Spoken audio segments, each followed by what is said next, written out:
റോക്കറ്റുകൾ പറക്കുവാനായി എന്ത് ഫ്യുവലാണ് ഉപയോഗിക്കുന്നത്?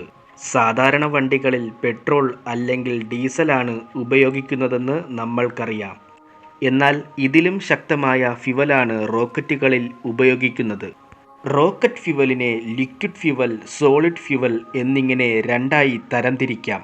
Liquid fuel കത്തുന്നത് control ചെയ്യുവാൻ കഴിയും. അതുകൊണ്ട് തന്നെ പവർഫുളും ഫ്ലെക്സിബിളും ആണ്. ഉദാഹരണത്തിന് liquid hydrogen plus liquid oxygen. ഇതിൽ ലിക്വിഡ് ഓക്സിജൻ ഉപയോഗിക്കുന്നത് ഫ്യുവൽ കത്തുവാൻ സഹായിക്കുന്നതിനു വേണ്ടിയാണ്. കാരണം സ്പേസിൽ ഓക്സിജൻ ഇല്ല. സോളിഡ് ഫ്യുവലുകൾ വേഗത്തിൽ കത്തും.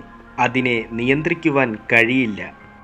അതുകൊണ്ട് തന്നെ ഒരിക്കൽ കത്തിത്തുടങ്ങിയാൽ അണയ്ക്കുവാൻ സാധിക്കില്ല. ഇപ്പോൾ ഹൈബ്രിഡ് ഫ്യുവലുകളും ഉപയോഗിക്കാറുണ്ട്. ലിക്വിഡ് പ്ലസ് സോളിഡ് ഫ്യുവലിൻ്റെ കോമ്പിനേഷനാണ് ഹൈബ്രിഡ് ഫ്യുവൽ. ISROയുടെ PSLV റോക്കറ്റ് ഹൈബ്രിഡ് ഫ്യുവൽ ആണ് ഉപയോഗിക്കുന്നത്.